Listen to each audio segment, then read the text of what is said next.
This is the Building Automation Monthly Podcast with Phil Zito, episode 149. Hey folks, Phil Zito here, and welcome to episode 149 of the Building Automation Monthly Podcast. And in this episode, we will be discussing the topic of why talent stays within an organization. Now, as a provider of online training, I am continuously asked if I know of anybody who is looking for employment. You see, right now, the work environment is such that pretty much if you're breathing and you've got some basic level training, you can find a job in building automation. Now, I know there are a couple of you out there who that's not the case, but for most of the regions in the world, there is a massive shortage of technical talent. As you can imagine, going and connecting our students with potential employers would be really bad for their existing employers. So I avoid getting involved in these situations. That's why I don't go and recruit, and that's why I don't go looking for talent that I can place places, because that's just not my focus. My focus is on providing training for building automation professionals. But as I got this question, I think it was like 5 times in a row in a single week, I started thinking about, why do some talented people stay with companies when they're being underpaid? And then some folks leave companies even though they have to take a pay cut to take a new role. I mean, why is that the case? I look back at when I managed an operations team, and I'm proud to say that the majority of the people that I was leading there are still in that organization, and they've been promoted or they have taken different roles in that organization, but they're still there. And, you know, that's a nice legacy that makes me feel pretty good that they're still there. But then you look at some companies and literally it's a revolving door. They can't keep people to stay in the company for more than 3 months, even if they're paying them above the market average. So as I mentioned, I got to thinking, what are the factors that are driving employees to leave or to stay? And so I went and I reached out to our email list. I reached out on our social media platforms, and I asked folks, why is it that you would leave or stay with your current employer? Why have you left employers in the past? And what's going to follow in this podcast episode is an anonymized discussion of the answers I received. So I'm not going to be using anyone's names. I'm going to be changing a couple of the stories so that it doesn't identify anyone.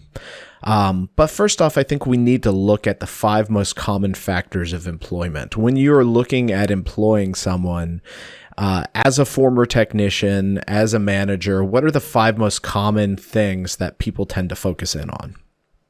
Well, surprisingly, actually not surprisingly, number 1 is the pay.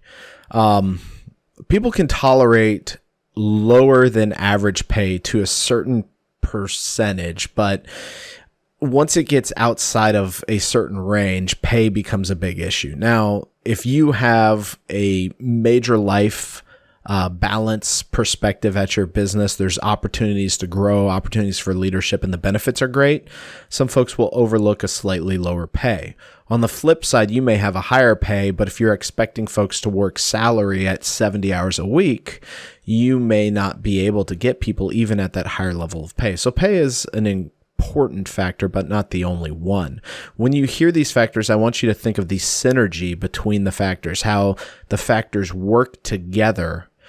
Because it's going to become very important when we start to go through people's responses and we start to talk through strategies of how you can create an environment that will not only attract the right people, but will keep the right people.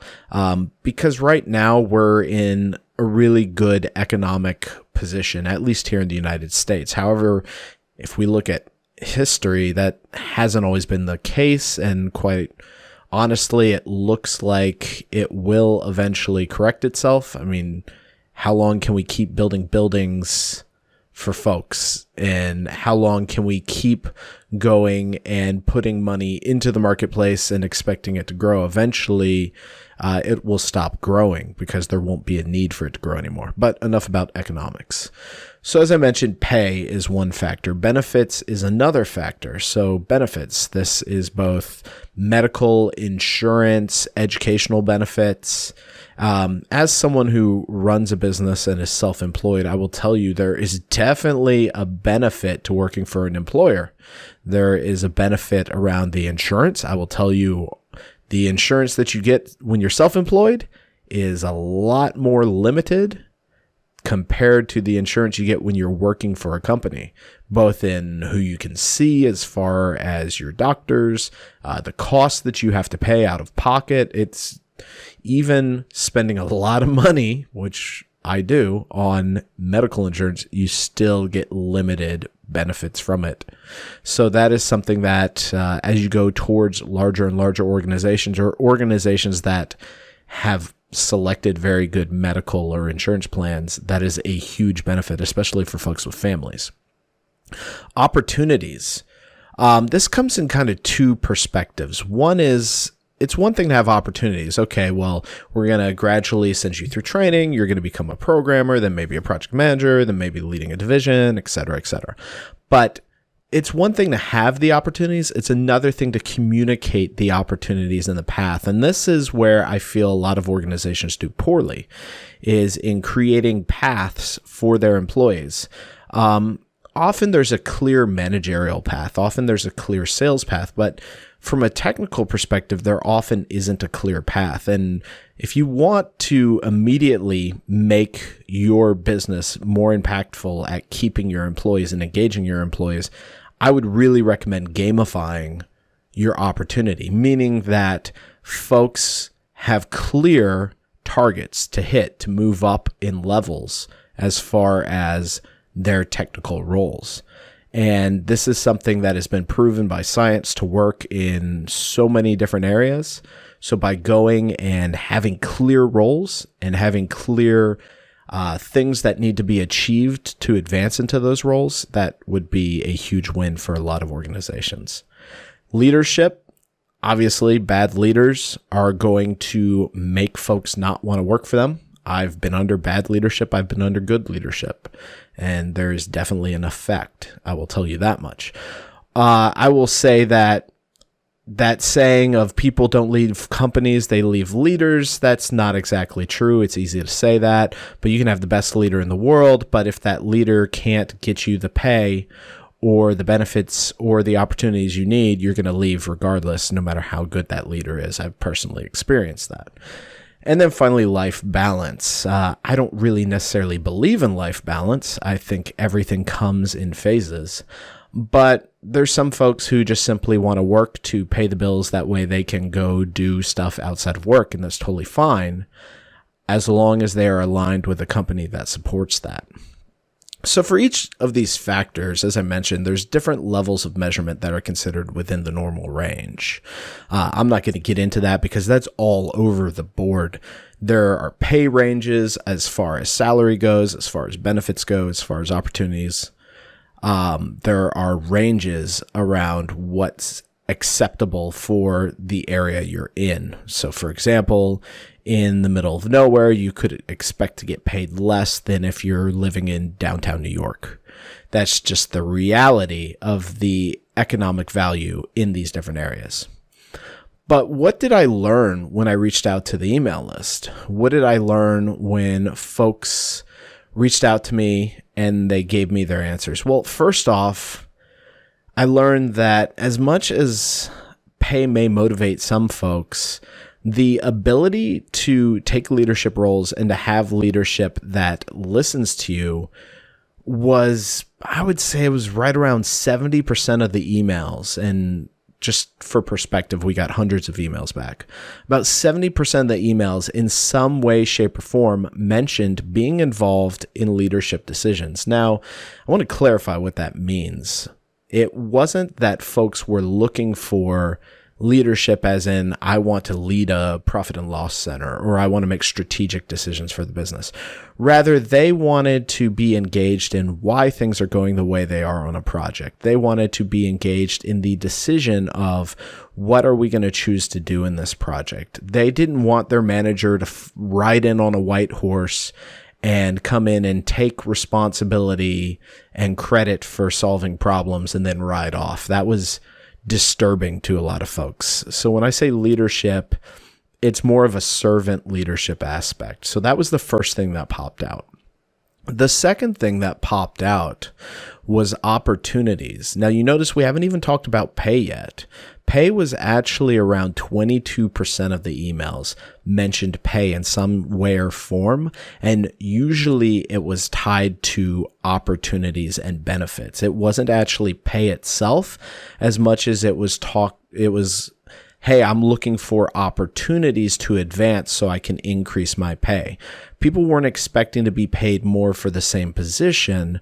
They were expecting to have the opportunity to go and increase their skill set and then get pay.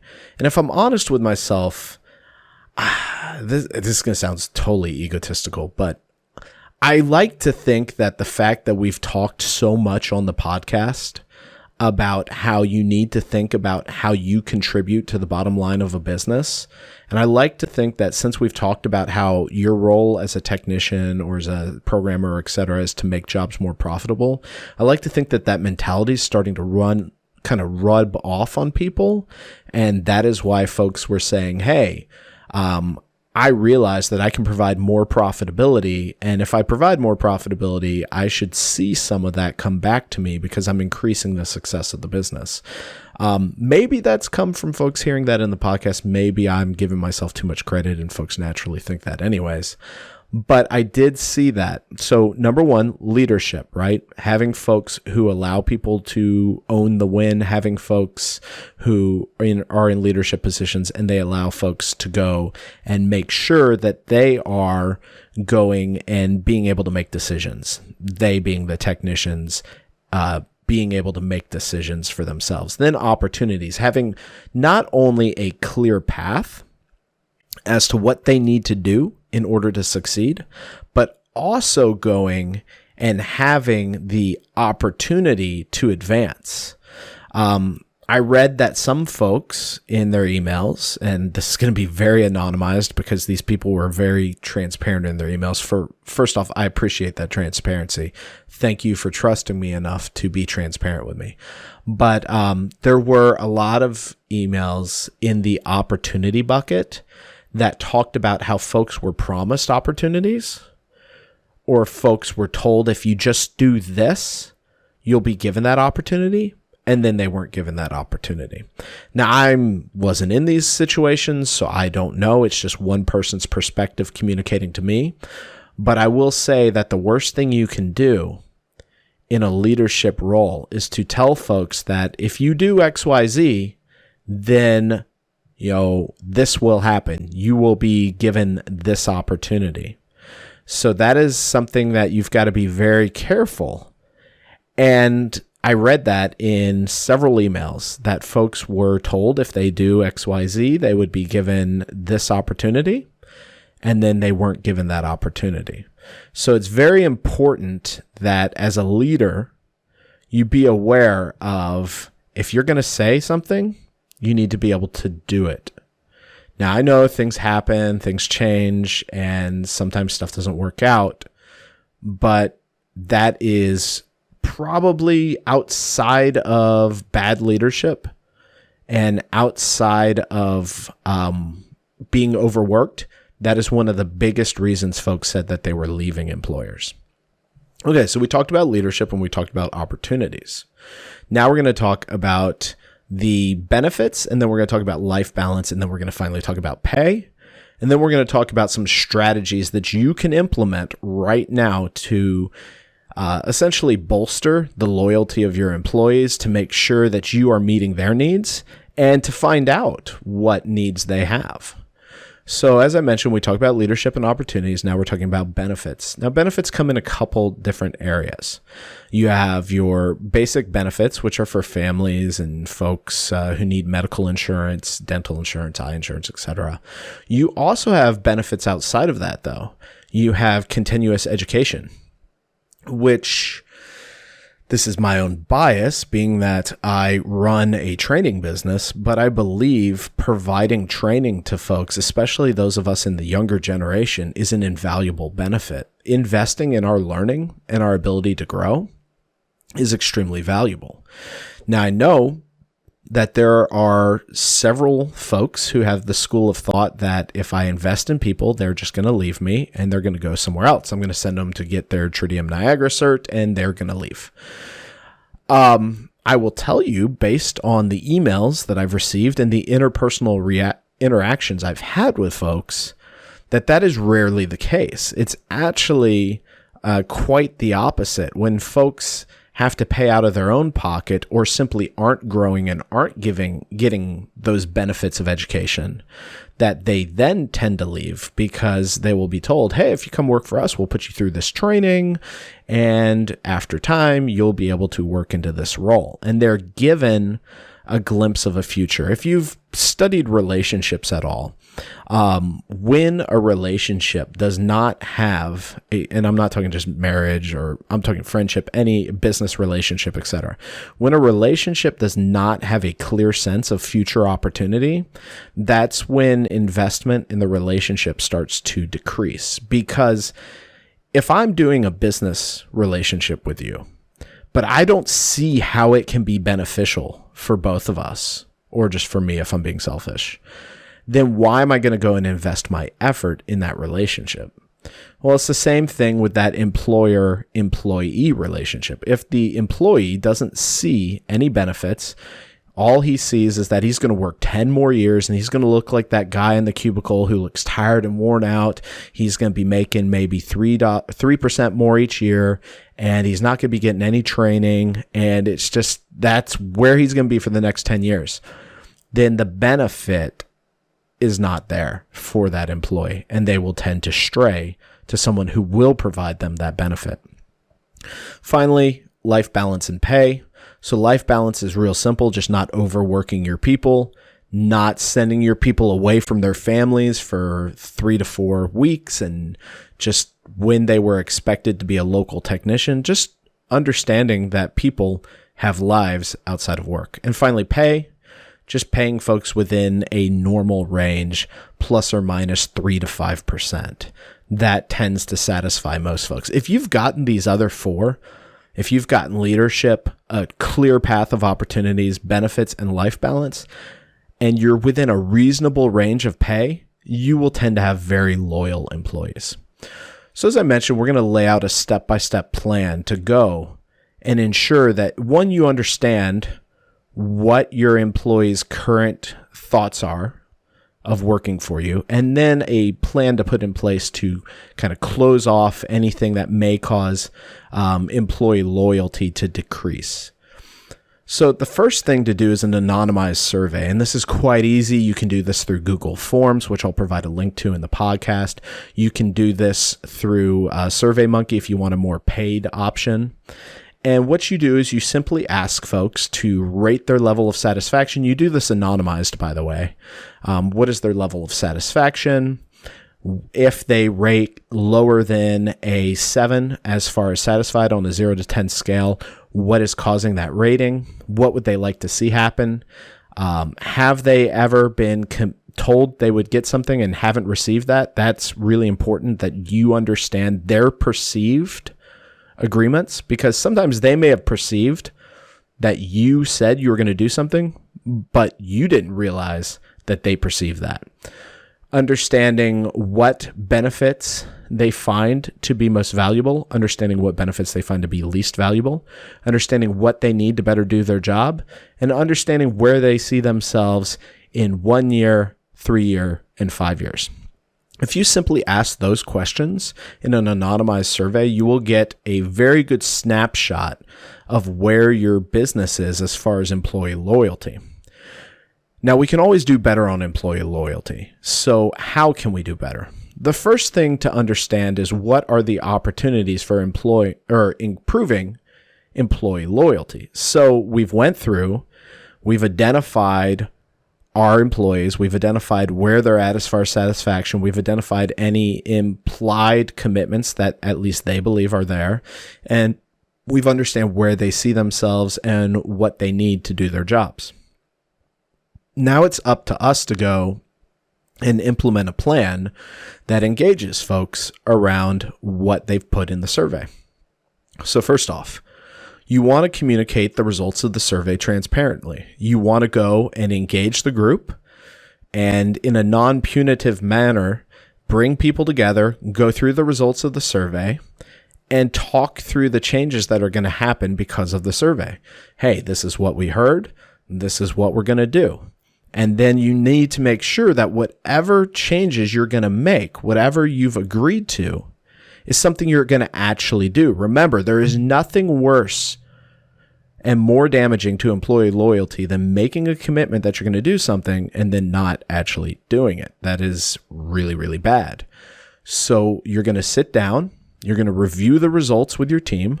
You can do this in an open discussion. You can do it in a more structured PowerPoint format. Whatever works best for your organization.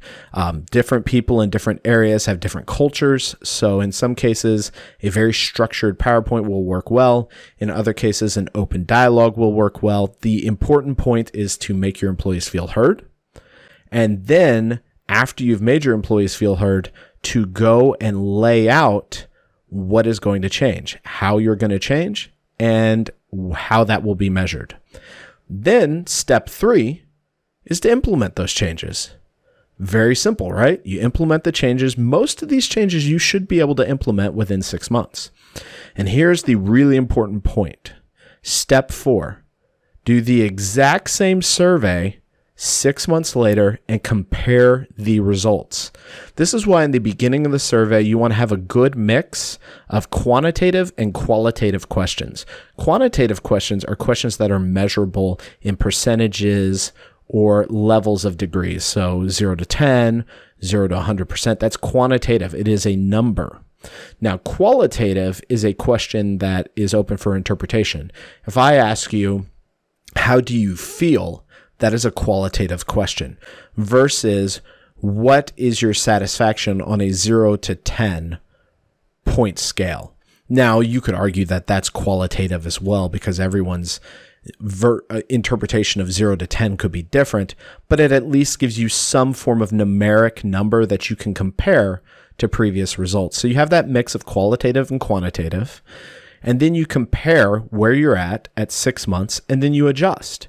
And this is something you should be doing every 6 months. You take your folks out for 2 hours to 4 hours and you go through this. And folks may be thinking, oh my gosh, I got to pull all my guys and gals out for 4 hours, all that downtime, da. But yet we know it costs anywhere from $20,000 to $40,000 to go and recruit and hire a new technician, not to count the fact that that person's not producing any revenue while they're gone. So in actuality, the cost of going and having this downtime twice a year will easily be offset by keeping your employees satisfied, keeping your employees contributing, and keeping them loyal. So there you have it, folks. That is the 4-step plan to going and improving employee loyalty. So let's recap what we've went through in this episode so far. We've talked through why folks stay at building automation companies. We have talked through the main factors that are driving folks to either stay at the company or leave the company. And those factors were pay, benefits, opportunities, leadership, and life balance. Then we went through a 4-step process of how to go and actually improve employee loyalty. And that was to conduct an employee survey that has a mix of qualitative and quantitative questions. Step 2 was to then go and review the results and implement changes. Step 3 was going to go and actually implement those changes. And step 4 was to circle back and make sure that we review those results 6 months later and make any adjustments. Now, I've done a lot of employee leadership, done a lot of consulting around the topic of employee leadership for building automation companies. I encourage you, if you have any questions related to anything in this episode, please go to buildingautomationmonthly.com/149 or reach out to us on our Facebook or LinkedIn page. I'd love to have a dialogue with you to discuss this topic. It's something that I think is very important as a former leader of a large operational team. I will tell you that investing time in this will pay 10x the time that you invest in this. So with that being said, thank you so much for listening to this episode. I will be honest, I'm not quite sure what next episode's going to be. I haven't really thought that through yet, but I should know by the middle of this week what next week's episode will be. I know it'll be related to sales, but other than that, I'm not sure. So that being said, thank you so much for being here. Keep your eyes open. Our system integration beta is going to be opening up for any of you who run a business and you want to get good at systems integration, or you want to learn how to do systems integration. I am one of the foremost experts around systems integration. I used to lead the technical integration program at Johnson Controls. I've built APIs, I've built backnet stacks, I've built integrations for some of the most complex buildings out there. I am literally the best of the best when it comes to systems integration. I say that knowing that some of you will take that the wrong way, but I also know what I'm really good at, and that's something I am. And so you're really going to want to enroll in this course when it opens up, because I will be teaching you my process for systems integration.